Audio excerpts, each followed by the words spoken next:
Hey everyone, and welcome to RUBIN'S Mind Lab, where we break down the latest research into what it really means. Ever wonder why you remember some things like they happened yesterday while others fade into a blur?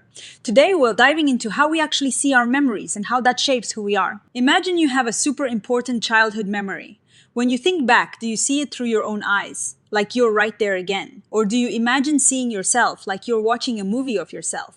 This idea of visual perspective is actually a huge deal when it comes to remembering your life, and a new paper by Peggy, and Jacques explores exactly that. The core question this research tackles is how the way we visually experience a memory impacts the memory itself and our very sense of self. Think of it like this autobiographical memory. The memories of your own life not only show us who we were, but also help create who we are right now.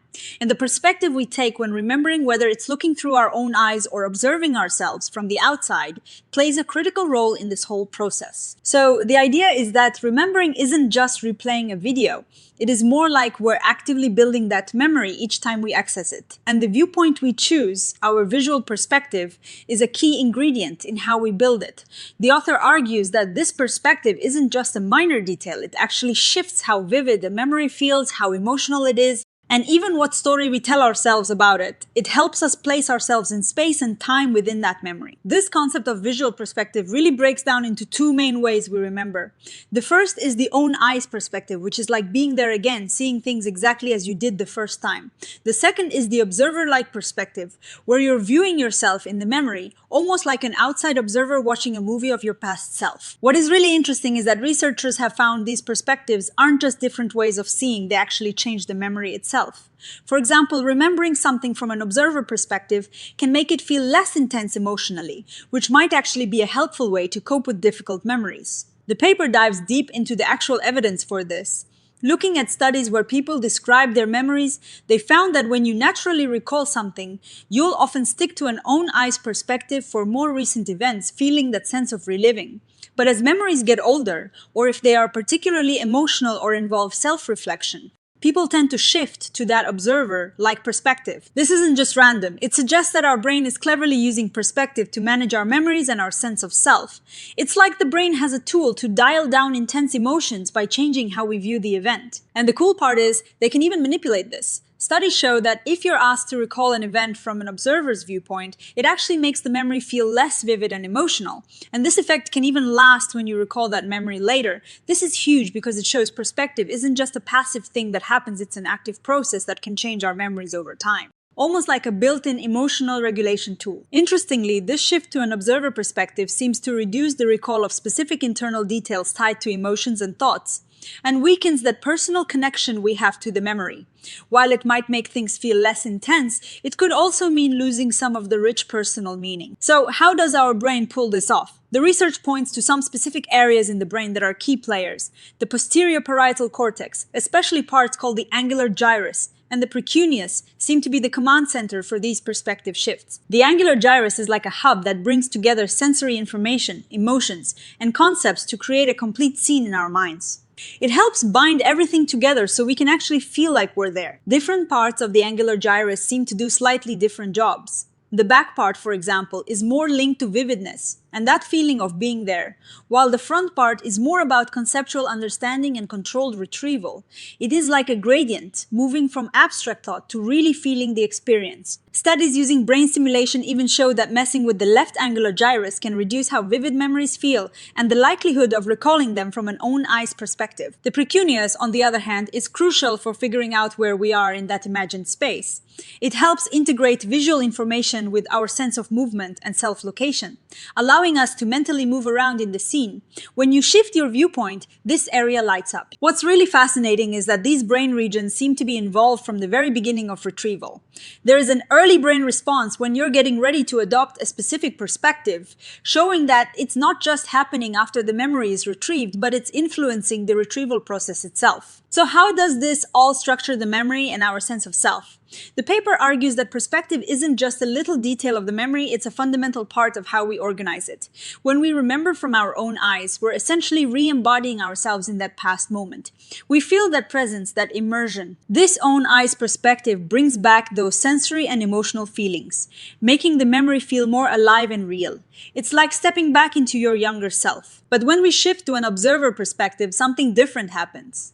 We sort of split ourselves into two parts. The self that's acting in the scene, and the self that's watching it from the outside. This creates psychological distance, which can be really helpful for reflection without being overwhelmed by the original emotions. This is supported by studies showing that adopting an observer perspective can even alter our sense of where our body is, highlighting how powerfully perspective can shape our self-awareness within a memory. Within broader theories of memory and self, like Conway's self-memory system, perspective is seen as a key operation controlled by our working self.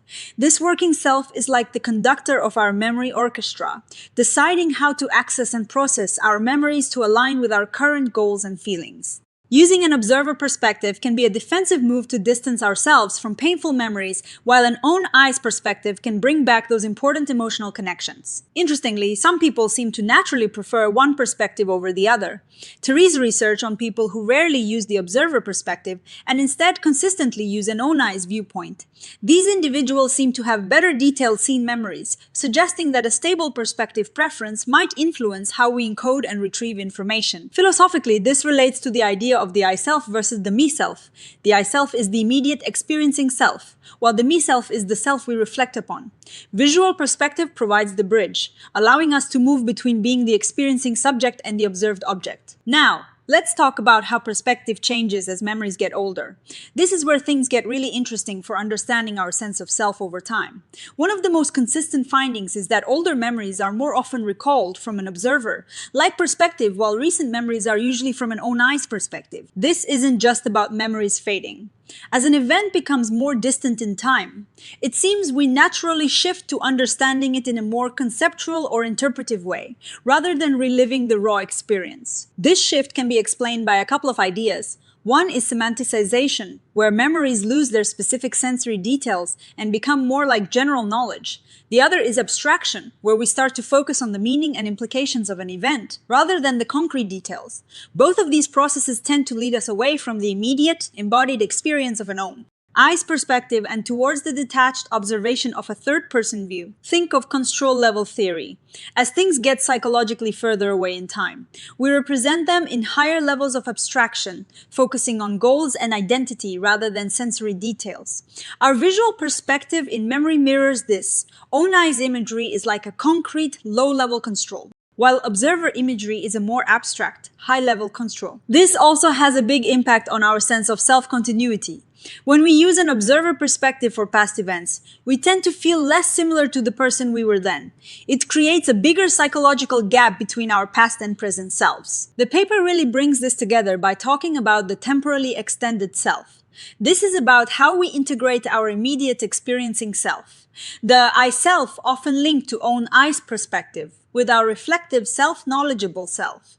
The me-self often linked to observer perspective. The way our visual perspective shifts as memories age is a key mechanism that allows us to maintain a coherent sense of identity while also making room for personal growth and change. So, what's the big takeaway from all of this? Visual perspective in autobiographical memory is far from a minor detail. It's a powerful process that actively shapes our memories and our sense of self. It determines how we position ourselves in space and time, how embodied our recollection is, and how we can reflect on and reinterpret our past. The angular gyrus and precuneus, these amazing parts of our brain are key to this flexibility, allowing us to shift our viewpoint and therefore our emotional and narrative experience of a memory. This ability to switch perspectives enables our memories to maintain continuity across our lives, giving us a stable sense of identity. while also allowing for change and reinterpretation as we grow and learn. Looking ahead, future research could delve even deeper.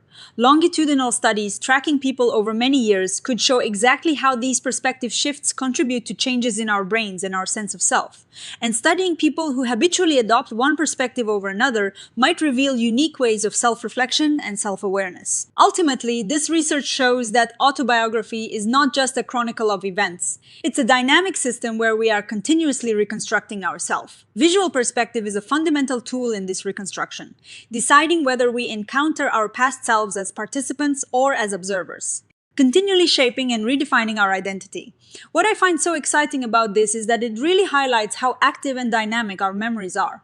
It's not like we're just passive recipients of past events. We're constantly engaging with them, and the way we choose to see them from our own eyes or from an outside view has profound implications for how we feel about those events.